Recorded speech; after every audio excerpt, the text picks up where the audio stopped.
Бүгін 25-июлға қарата Қырғыз-Тажик мамлекеттік чегарасында авал туруктуу. Бұл туралы УКМКнын чегара кызматынан маалымдашты. Маалымдалгандай, кечээ 24-июлда Баткендеги дача жергесинде эки тараптын жарандарынын ортосунда чыр-чатактын күчөшүнө жол бербөө максатында чегара өкүлдөрүнүн жана күч түзүмүнүн жетекчилери жолугушкан.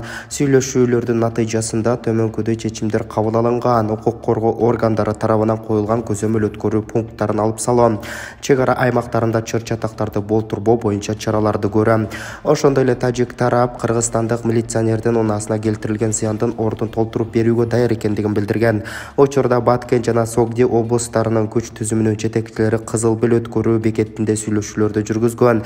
Эске сала кетсек, кечээ 24-июлда Кыргыз-Тажик мамлекеттик чегара тилкесинде чегарага жакын аймактардын тургундарынын ортосунда жаңжал чыккандыгы маалымдалган. Кыргызстандын эки жараны Аксай айылынын тургундары жеке автоунаада Аксай-Көкташ жолунда бара жатышкан. Ошол эле убакта ушул жол менен Тажикстандын жарандарына таандык 8 автоунаадан турган колонна Ворух Тажикстан анклавынан Ходжайы Алауа айылына бараткан. Тажикстандын жарандары өзүнүн унаалары менен Кыргызстандын жарандарынын автоунаасынын жолун кесишкен. Мунун кесепетинен дача жергесинде жогоруда аталган Кыргызстандын жарандары менен Тажикстандын жарандарынын ортосунда мушташ чыккан. Мындан ары жолдорду мамлекет өзү курат. Бул тууралуу өлкө башчы Садыр Жапаров кечээ 24-июлда кабар агенттигинде курган маегинде айтты. Президент унаа жолдорун мамлекет өзү салса 3-4 эсе арзан болорун белгиледи. Мындан ары жолдорду мамлекет өзүбүз курабыз. Буга чейин ар кандай шылтоолорду айтып, техникабыз жок же адистерибиз жетишпейт деген шылтоо менен чет өлкөлүк компанияларга же жеке жактарга 3-4 эсе кымбат баага берип келишкен. Себеби алар менен бөлүшүп жегенге ылайыктуу болгон.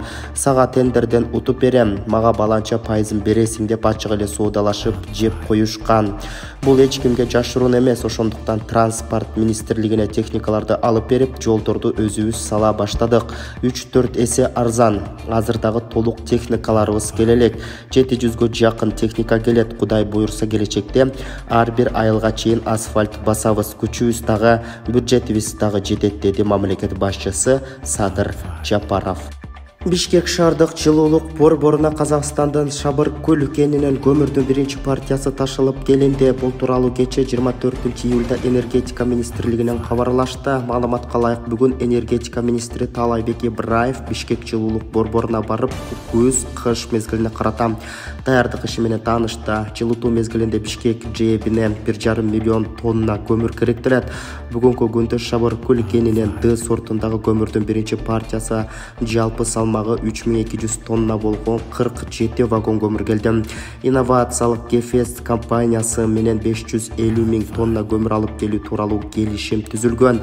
Ага ылайык калориясы 5500 килограмм кем эмес болушу керек. Көмүрдөн кийинки партиясы 48 вагон жакын күндөрү жеткирилет. 550 000 тонна көмүрдү жеткирүү жадыбал менен март айына чейин созулмакчы. Мындан тышкары кара кечегеннен 600 000 тонна таш көмүрдөн 50 000 тонна көмүр алуу тууралуу келишимдер түзүлгөн деп айтылат маалыматта. Бишкекте кичи автобустун ичинен сырттагылардан ыйлап жардам сураган аял арыз жазуудан баш тартты. Бул тууралуу милициянын кайгул кызматынан кабарлашты. Билдирүүгө ылайык, бул факты Ленин райондук ички иштер бөлүмүнүн электрондук журналына катталып, териштирүү иштери башталган. Анын алкагында Бишкек шаарынын Ленин райондук ички иштер бөлүмүнүн ыкчам кызматкерлери тарабынан 1986 жылы туулган кичи автобустун айдоочусу аныкталган. Милиция бөлүмүнө чакырылган. Бул факты боюнча жаран жолдошуна дооматы жок экенин айтып, жазуу жүзүндөгү арыз менен кайрылуудан баш тарткан.